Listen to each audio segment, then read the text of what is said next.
Hi, my name's Delara. My sister's getting married, and I'm not invited, not forgotten, cut. After everything I did for her, they said, it's just a wedding. So I booked a trip, alone, to Tulum. Then the wedding fell apart. The groom walked out, the family panicked, and suddenly, I was the one they needed again. But where was that energy when they erased me from the guest list? What happens when the person they always counted on stops answering the phone? And what happens when silence is no longer weakness, but a decision? I was sipping lukewarm coffee in my tiny kitchen when the notification popped up on my phone. Just a quick ding, barely louder than the hum of the refrigerator. I almost didn't check, but my thumb moved anyway. It was a message from Marcy. My heart didn't drop, not yet. I was still in that stage where you think good news might be waiting. Some sort of update, maybe an invite, maybe even an apology about how busy she'd been. I tapped it open. We had to make some tough cuts. Hope you understand. Love you. I stared at the screen, like the words might rearrange themselves if I gave them enough time. Like maybe my name was still on the list, and this was some kind of mistake. Some text meant for someone else. But it wasn't. I read it again, then again. Each time it got colder. Not invited, not needed, just cut. The next minute felt oddly silent. I couldn't hear the street outside, couldn't even hear myself breathing. The coffee sat in my hand, untouched, cooling further, like everything else. I didn't cry. That was the oddest part. There wasn't shock, not exactly.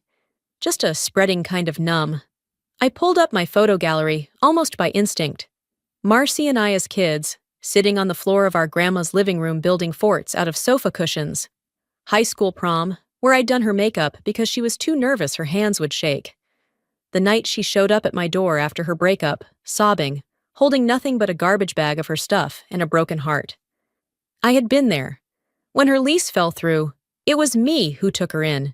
When she couldn't make rent, it was me wiring her money from the little I had. Not for credit, not for thank yous. Just because that's what sisters do. Or so I thought. I put down the phone, finally, walked to the window and looked out without really seeing. The street hadn't changed.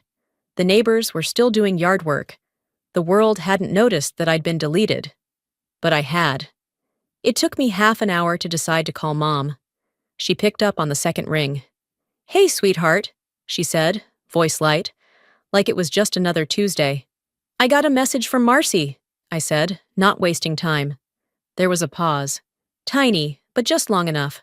"She says the guest list is finalized, and I'm not on it." Another pause. Then came the sigh. That damn sigh. "Honey," she said gently, "it's just a wedding. Don't make it a big deal." Just a wedding.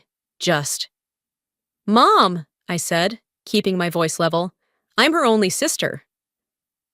She made a tisk noise, like I was being dramatic. You know how these things go. Tight budgets. Venues have capacity limits. I'm sure it wasn't personal. But it was personal. I'd seen the Instagram story. One of Marcy's bridesmaids gushing over the 200 guests she'd just RSVP'd for. I sat down at the kitchen table. My hands were steady, surprisingly so. But inside, something cracked. And it wasn't going to glue itself back together this time. "You knew," I said. Not a question. Mom didn't deny it. Just sighed again. "Don't do this, Delara. It's just one day." No, it wasn't. It was every day I had shown up. Every damn time I'd held her up, only to be invisible in the one moment she could have chosen to make me seen. I ended the call without saying goodbye. The apartment was too quiet. I didn't want music, didn't want a distraction. I just sat. Then, slowly, I stood and walked to my desk. Opened my laptop. I wasn't sure what I was looking for. Not replies, not explanations. I opened the browser, hovered over the travel tab. I typed in one word. Escape. It autofilled to destinations, beaches, oceans, anywhere else. I clicked. Not to run. Not yet. But I needed to remember there were places that didn't require an invitation. places where my name didn't need to be on someone's list. The script they kept rewriting, even if I bled to get my name in the margins. I didn't want to go, not really. But when Xenia casually mentioned Marcy's pre-wedding brunch was open to anyone who wanted to swing by, something in me shifted. Maybe it was stubbornness. Maybe I needed to prove to myself that I could still walk into a room full of people who had silently agreed I didn't matter, and not flinch. I arrived just after 10. Scottsdale was already warm, the kind of warmth that clings even before noon. I parked a few blocks away, partly because the lot was full, mostly because I didn't want to be seen pulling up. The venue was decorated with soft pinks, faux eucalyptus, and enough satin ribbons to choke a florist. As I stepped into the sunlit room, I didn't expect a parade, but the absence of any acknowledgement still cut. No one looked up, not even a glance from the aunts I used to babysit for. They were too busy fussing over centerpieces and comparing retirement plans. Xenia gave me a brief nod from across the room, her face unreadable. I didn't head to the mimosa bar. I didn't need something bubbly to brace myself for what I already knew was coming. Against the far wall, they'd mounted a photo display. One of those Pinterest-inspired spreads with string lights and clothespins holding up glossy memories. Childhood birthdays, Halloween costumes, road trips, all curated to say, "Look how far she's come." I scanned the timeline. Dozens of moments frozen in time, but not one with me in them. The Thanksgiving in Tahoe? I planned that trip, booked the cabin, cooked the entire meal while Marcy cried over a guy who ghosted her 3 days before. There was a group shot from that weekend. I remember taking it, because no one else offered. And now, years later, it was framed and celebrated. Without me. I stood there longer than I meant to. Not stuck, just processing. It wasn't forgetfulness. This was precision. A clean cut. Xenia drifted toward me as I pretended to read the welcome sign by the entrance. "They printed the schedule," she said softly. "It's by the guest book table." I didn't want to look, but I did. The little folded cardstock menu listed everything from opening toasts to games with the bride. I skimmed until I found what I'd been quietly dreading. Opening remarks, Aunt Trinell. My name had once been there. Xenia told me last month that I'd say a few words, nothing formal, just a small note of support. I'd even drafted something. Now it was gone, replaced by a woman who once said, at a family reunion no less, "Dalara's the creative one, more decorative than dependable." Decorative. Like a throw pillow, like I was meant to make things look nice, not be anything of substance. I folded the card slowly, slid it back onto the table, and took a step back. The tension in my jaw didn't rise. My shoulders didn't tighten. This wasn't a new wound, just salt in a very old one. I found a chair along the edge of the room and settled in. No one offered me coffee. No one asked why I was there. A cousin bumped my chair walking by and didn't stop or say anything. It was like I'd mastered invisibility. But not on purpose. Marcy came in a few minutes later. She looked good. Hair curled, dress expensive and simple. She waved at someone behind me. I didn't turn to see who. She never looked my way. Maybe she saw me, maybe she didn't. But that was the thing. I was no longer interested in reading into every moment, searching for signs of care where none existed.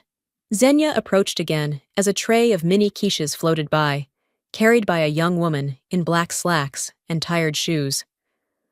"I don't know why they didn't include you," she whispered. I didn't look at her, just kept my gaze on the brunch table across the room. "Because," I said, "if I disappear quietly, it's easier for them to rewrite the story." She said nothing. A breeze from the air vent stirred a napkin off the table near us. I watched it flutter to the ground like a flag lowered after a battle no one admitted was lost. I stayed 15 more minutes. Not long enough to be polite, not short enough to be accused of bitterness. As I walked back out into the heat, the door clicked behind me, not loud, but final. This wasn't about being left out anymore. It was about realizing I'd never really been let in. And maybe, just maybe, they'll realize peace doesn't come free. Not when you've silenced the one who built it. I didn't hear from anyone for 2 days after the brunch. No calls, no texts, not even a "thanks for showing up" message from Xenia. I wasn't surprised. I think that's what hit the hardest. It didn't feel new. It felt expected. On the third day, Xenia called. I let it go to voicemail. 10 minutes later, she texted. "Hey, they're short on hands for the rehearsal dinner setup. Marcy's freaking out. Would you mind coming by?" I stared at the screen. I could have said no. I should have. But the part of me that still tried to be decent, the part that hadn't fully learned the cost of saying yes to people who didn't see me, typed back, "Sure, what time?" I showed up before most of them did. Tables were still stacked, chairs half draped with white cloth. A few hired staff were rearranging centerpieces and taping down extension cords. I didn't expect a greeting, and I didn't get one. Xenia waved vaguely from across the room. Marcy wasn't there yet. I found the seating chart in a cardboard box labeled Final Printouts. I began organizing place cards, grouping them by table, laying them out neatly on a long side table near the windows. I was halfway through when one of Marcy's cousins, Bryce, maybe Brandon, I never kept them straight, walked up, handed me a silver tray of flutes, and said, "Hey, could you take these around?" He didn't ask. He didn't even glance at me long enough to register who I was. Just assumed. I took the tray. Because what else was I going to do? Create a scene? I walked the room like I was paid to be invisible.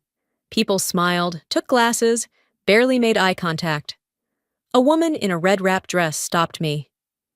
"Wow, you're really good at this. I didn't know Marcy hired professionals this year." "She didn't," I said, flat as drywall. She blinked, gave a polite "oh," and turned back to her conversation. I set the tray down on a sideboard and stepped outside to breathe. The heat was high but dry, the kind that makes your thoughts bake into something more solid. I leaned against the side of the building, staring at the asphalt like it might tell me what I was still doing there. Back inside, I noticed a thick guest list had been left inside the chart folder. I wasn't looking for it. It just caught my eye. It wasn't stapled, no cover sheet, just printed names, table numbers. A lot of them. I started skimming. Co-workers from 3 jobs ago, neighbors from our old cul-de-sac in Chandler. Some high school friend I hadn't heard from in years.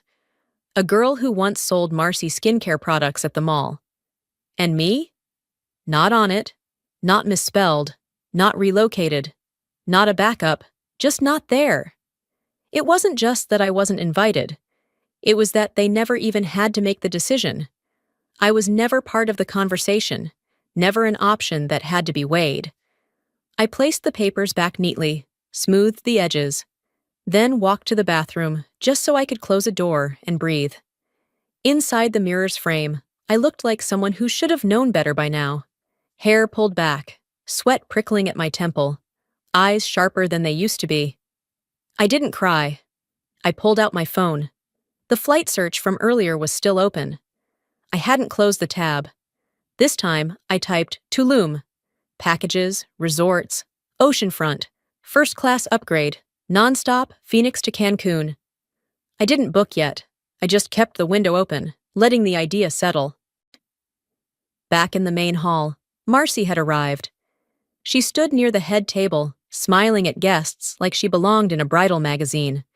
Her laughter sounded too loud, a little too rehearsed. When she glanced in my direction, she looked past me. That was the moment I knew. They'd written a story, one where I didn't exist, and no matter how many times I showed up, I wasn't part of the plot. I was a crew member, not cast. I left the room quietly. No scene, no sound. At my car, I didn't start the engine right away. Instead, I opened notes on my phone, typed one sentence. Apparently, some guest lists are allergic to memory. I didn't post it, not yet, but it sat there, waiting, just like I had for too long. This time, I won't just walk out. I'll walk into something better, without turning around. The next morning, I got a call from Mom. It was early, before 9. And that alone was enough to make my stomach turn. She never called unless something was broken, bleeding, or about to embarrass her in public. "Delara," she began. "Not even a good morning. I thought we could grab dinner. Just us. No fuss." The silence that followed was heavy. Not quite guilt, not quite affection, but that hollow, familiar mix of obligation and strategic kindness. I said yes, not because I wanted reconciliation. I just wanted the record straight, at least once. We met at a small restaurant near the art district, the kind of place with soft jazz overhead and waiters too young to know when a smile is forced. She was already seated when I arrived, sipping from a water glass, her phone face down like it was some kind of grand gesture. "You look tired," she said, scanning my face. "Are you sleeping okay?" "Fine." It was the kind of conversation where everything polite was code for something else. She waved off the waiter when he offered menus. "Let's just talk for a bit first." And then, as if reading from a cue card, she said, "I wanted to say thank you." I blinked. She continued, "For what you did for Marcy last year, helping her get back on her feet. We wouldn't have been able to book the venue so early without that." I tilted my head, slowly. "Excuse me?" She took another sip, avoiding my eyes. "The money. That transfer you sent her when she lost her job. It really saved us." My stomach dropped in that quiet, controlled way that doesn't look like drama, but feels like betrayal. The deposit, the down payment, the foundation of the wedding came from me, and not a word of that had ever been said aloud. Not in Marcy's thank you speech, not in the planning emails, not even in the tough cuts text. I pushed my fork gently across the tablecloth. "So the wedding is partly funded by the person not invited to it." She gave a weak chuckle, the kind that people use when they realize they're cornered. "It's complicated, honey. You know how things go." "Yeah," I said. "I do." We finished the meal in quiet snippets. Nothing warm, nothing hostile. Just two people carefully walking around the same wound, pretending not to see it bleeding on the floor. As we left the restaurant, the humidity clung to my skin like something I couldn't rinse off. And of course, as if fate was feeling cruel, we ran into Aunt Trinell outside the front doors. "Well, look who finally came to something," she quipped, her perfume trailing a step ahead of her. I smiled tightly. "Evening." She turned to Mom, ignoring me. We were all wondering what she'd show up for. Not like she's on the program or anything. Mom let out one of those half laughs, the kind you use when you know someone's being rude, but you're too spineless to stop it. Trinell wasn't finished. "No offense, Delara. You're just not really the centerpiece type." I stared at her, then at my mother, who still hadn't spoken. Then I said it. Calm, even. "That's funny," I said, "since I'm the one who paid for the table you'll all be sitting at." Trinell blinked. Mom opened her mouth, probably to smooth it over, but I raised a hand. "No," I said. "I'm not asking for applause. I'm just telling you both. This is the last moment you'll ever be able to pretend I wasn't part of all of this." Mom shook her head, her voice flat. "That's not what she meant." I know exactly what she meant. I always have. And I've always stayed quiet so the rest of you could be comfortable, but not anymore. Neither of them responded. And that silence? It wasn't discomfort. It was confirmation. By the time I got back to my car, my heart wasn't racing. I wasn't even angry anymore. I opened my notes app. You can't buy a seat at a table that was never meant to face you. I stared at the line, then copied it, and pasted it into a browser search bar, just to feel like I was taking one small action toward leaving. Then I booked the flight. Tulum, 5 nights, ocean view, solo. This time, it wasn't about getting away. It was about refusing to pay for a front row seat to my own erasure.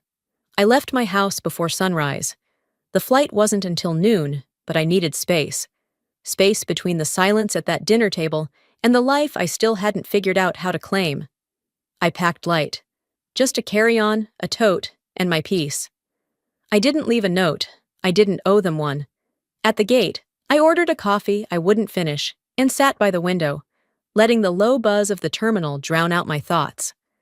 I took out my phone, opened my photo gallery, and picked a picture from the first-class lounge. Legs up, cocktail glass on the table, a sliver of runway in the background. I added a caption, "Got excluded, guess I'll survive." Posted, no tags, no filters, no hashtags. I switched my phone to airplane mode and tucked it away. That post wasn't meant for replies. It was a statement.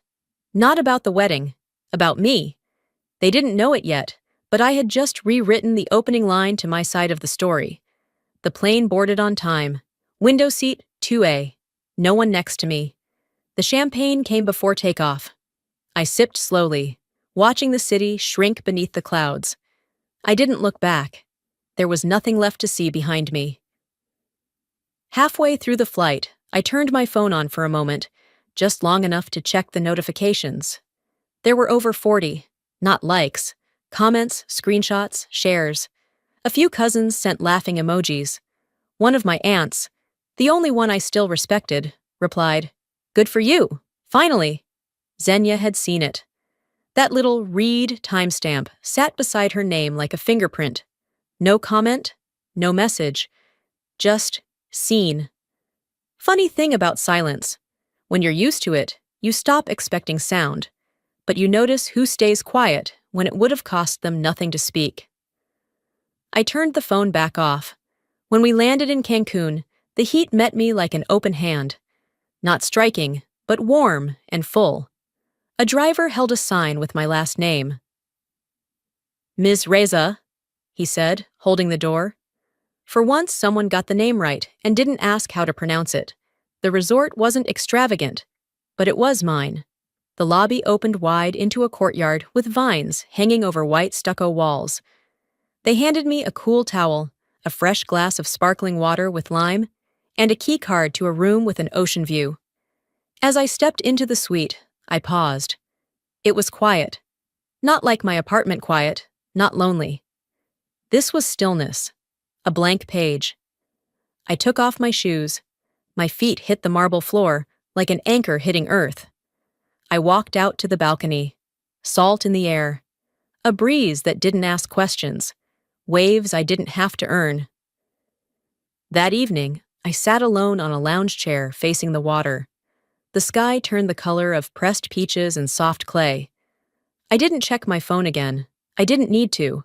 I was done waiting for people to notice what I carried. I was done reminding them. I opened my notes app, not to post, just to write. One for Marcy. I hope you find what you're looking for. I just won't be one of the tools you use to get there. One for Mom. You raised 2 daughters, but only one of us learned how to listen. One for Xenia. Silence is a kind of answer. I've heard yours loud and clear. I didn't send any of them. Not out of fear, out of understanding. They didn't deserve a last word from me. The next morning, I ordered room service. Fruit, eggs, coffee that finally tasted like something. I put on a sundress, pulled my hair into a low bun, and walked down to the spa. I booked a massage, then scheduled a boat ride for the afternoon. I wasn't keeping busy to avoid feeling. I was keeping promises to myself that I'd postponed for years. Later that day, I posted one more photo. My feet in the sand, umbrella casting shade across my lap, a daiquiri melting slowly in my hand. The caption read, "When one door closes, open the one that doesn't require permission to walk through." I turned off notifications after that. I didn't need their replies, their reactions. I wasn't avoiding them anymore. I was indifferent. I didn't go to escape them. I went to meet the version of me they'd never allow in the room. So when I disappeared, they finally remembered, and not for the reasons they hoped. The ocean had its own clock. No alarms, no urgency. Just tides that came and went, with or without permission. That morning, I sipped coffee on the balcony while the sun began peeling itself off the horizon. The air smelled like salt and citrus, like something freshly cut and clean. I felt clear too. Not healed, but uninterrupted. I opened Instagram out of habit, not expectation. The first thing I saw was a photo, Marcy, standing in the old apartment, the one she'd cried about when she couldn't afford to stay. The kitchen tiles still chipped. Same curtains I bought from Target. The ones she said were too bland, until they matched the ones from a lifestyle blog she followed. The caption read, "Where it all started. No safety net, no shortcuts, just grit, just me." A heart emoji, a fire emoji, 100 comments. I stared at it longer than I should have. Not because I didn't believe what I was reading, but because I did. There it was, the final revision of our story. One where I never existed. One where the friend who loaned her rent money, the sister who paid her storage unit fees, the woman who quietly wired $15,000 while she whispered, "I'll pay you back when I can," had been cropped out of the frame like a mistake in a draft that never made it to print. I didn't feel rage. I felt something sharper. The clarity of insult dressed up as inspiration. I locked my phone and placed it face down. An hour later, it buzzed. Then again. And again. When I finally checked, I saw 5 missed calls. Mom, Marcy, Xenia, 2 others listed as unknown. A voicemail came in from Aunt Lisa. "Sweetheart, I don't know where you are, but Emily's a mess. The rehearsal dinner's a disaster. She won't stop crying. People are talking." I played it once. Then came a text from Marcy. "Please call me. You always fix things. I need you." That was the one that made me laugh. Not out loud. Just a puff of disbelief that stayed in my throat. They didn't need me. They needed the version of me who swallowed every insult, every slight, and still showed up on time with a cake or a first aid kit. They needed the person who never made them sit in the mess they'd made. I opened the family group chat, still intact from holidays past and present. I typed, "You excluded me. Now I exclude myself from fixing this." Sent. Then I left the group. No punctuation, no elaboration, just a full stop. I didn't wait for reactions. I didn't check who'd read it. For once, it didn't matter if they clapped, cried, or cussed. It was no longer my emergency to tend to. Later that afternoon, I walked down to the water. Waded in, ankle deep, the sand shifting under my feet. I let the breeze push my dress around my legs and felt something unburdened loosen in my chest. I thought about writing a response to the Instagram post. A comment like, "You had help. You just decided to forget her." But I didn't. Instead, I opened my journal and wrote, "I didn't leave to punish them. I left because I was exhausted from asking to be seen before being used." It wasn't bitterness.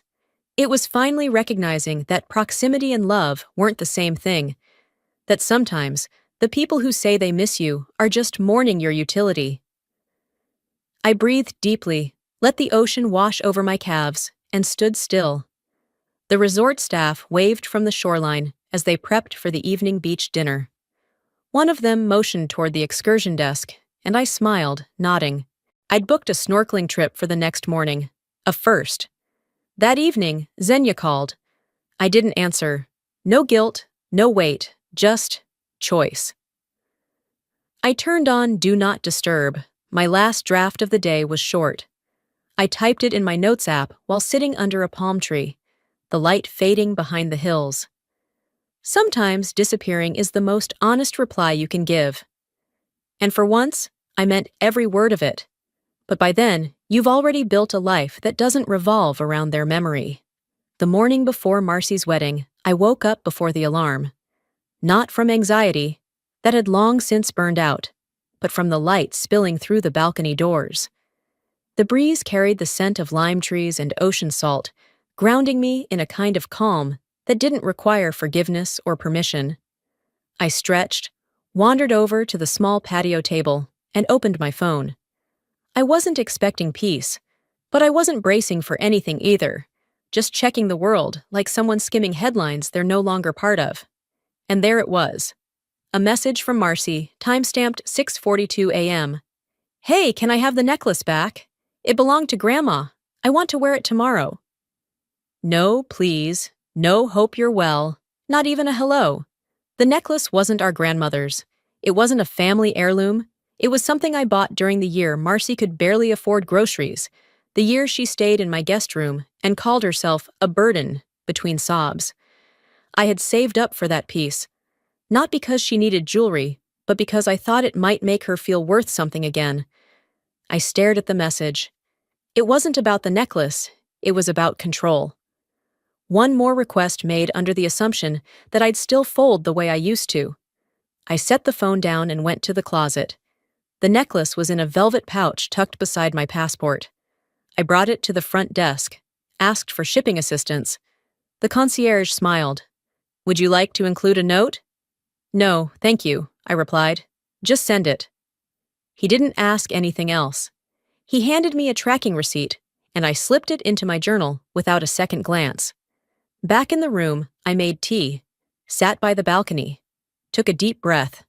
A few hours later, I checked Instagram. I hadn't planned to, but the red circle on Marcy's profile was hard to ignore. A photo had been posted. Marcy again, in our old kitchen. Same apartment, same cabinets, same counter where I used to unpack groceries while she vented about temp jobs and broken friendships. The caption read, "Started from nothing, no shortcuts, no help, just me." The comments poured in like confetti. "You're incredible, girl." "Resilient queen." "Proof you don't need anybody but yourself."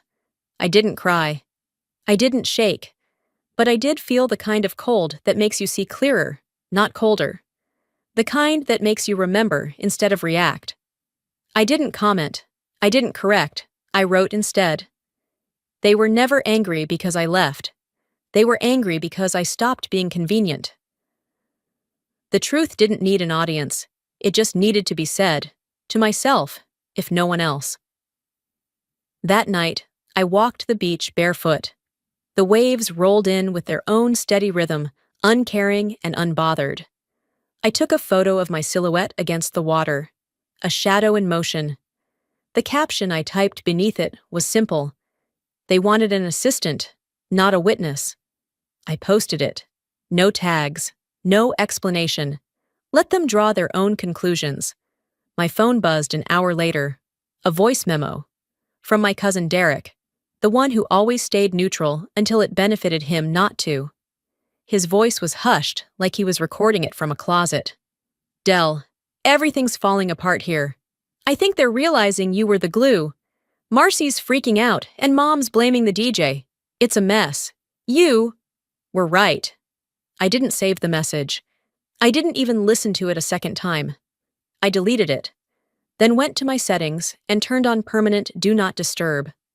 I poured myself a drink, sat under the cabana, listened to the waves without checking anything else. Sometimes people don't reach for you because they miss you. They reach because they can no longer use you. And that, I had finally learned, was not a reason to come back. The air that evening in Tulum felt thicker, not from the heat, but from something quietly shifting inside me. I'd already made peace with the distance between me and them. But peace, as I was learning, doesn't mean numb. It just means done. The sun had barely risen when I opened my eyes.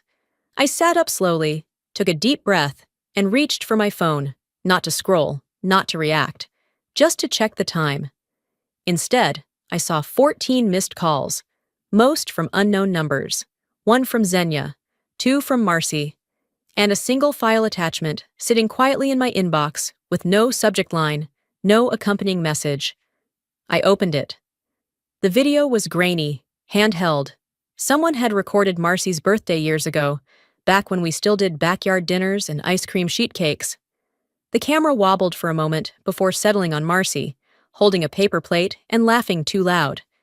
Then, mid-bite, she looked into the lens and said, "Honestly, I've always been a little jealous of Delara. She just walks in and everyone listens. I wish I had that." The words weren't meant to hurt, but they did. Not because they revealed something new, but because they confirmed what had always gone unsaid. I was never invisible. I was inconvenient. That clip, that offhand comment from a version of Marcy I barely remembered, said more than any apology ever had. I closed the video and saved it under a new name, Perspective. I didn't reply to Xenia. That afternoon, I took myself to lunch, sat at a corner table near the edge of the patio where the ocean breeze reached me without competition, ordered shrimp ceviche and a glass of white wine.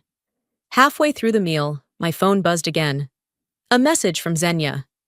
The groom left, mid-reception, after a blowout with Marcy. Apparently, she lied about something. He just walked out. Another message followed. Mom tried calling him. His mother said, "This is your problem now." And one more, short but sharp. They're blaming you, saying if you'd been there, you could have stopped it. I put the phone down, face down, and folded my napkin carefully across my lap.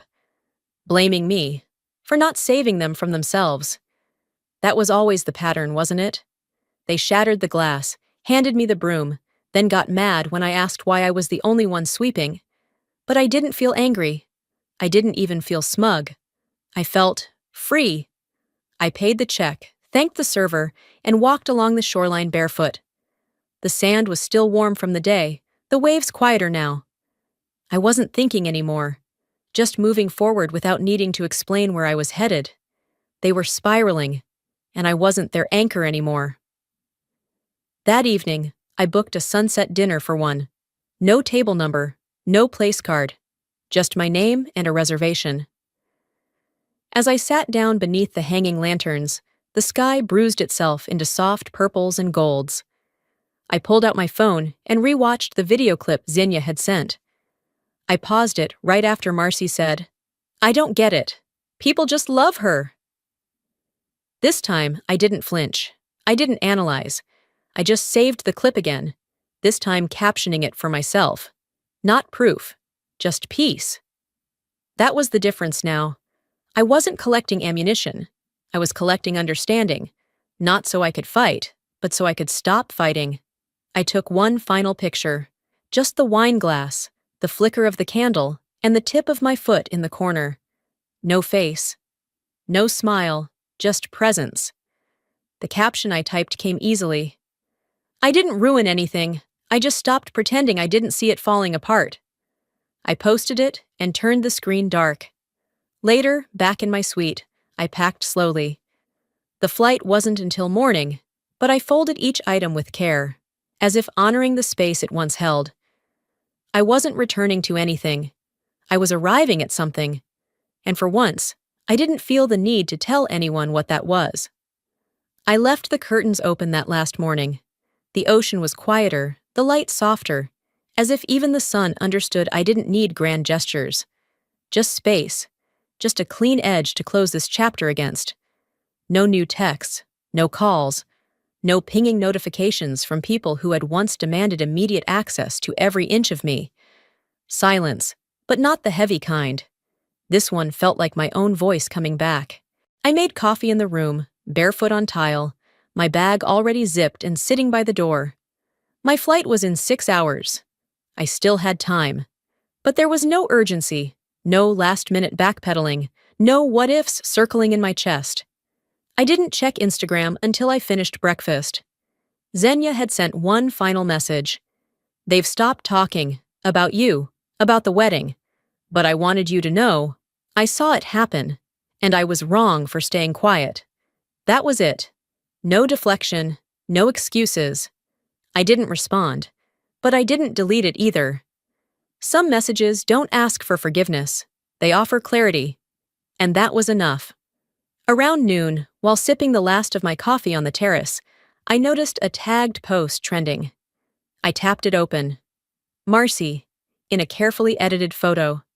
Her hair perfectly curled, standing in front of a bare arch at what looked like a last-minute private reception. The caption read, "We thank everyone who stood by us. Every family has its challenges. Please respect our privacy moving forward." The comments were the opposite of respectful. Wait, wasn't the groom the one who left? Respect your privacy? After that circus? And you still didn't invite your sister? Wild! I scrolled for a few seconds, then turned it off. I wasn't angry. I wasn't even amused. It was just noise. And I'd finally stopped needing to turn my head toward every sound. I opened my journal, the one I hadn't touched since the flight here. The pages still carried a slight bend from the humidity, as if even paper softened in this place. On a blank page, I wrote, "I was not the forgotten daughter. I was the erased witness. And now, I write myself back in."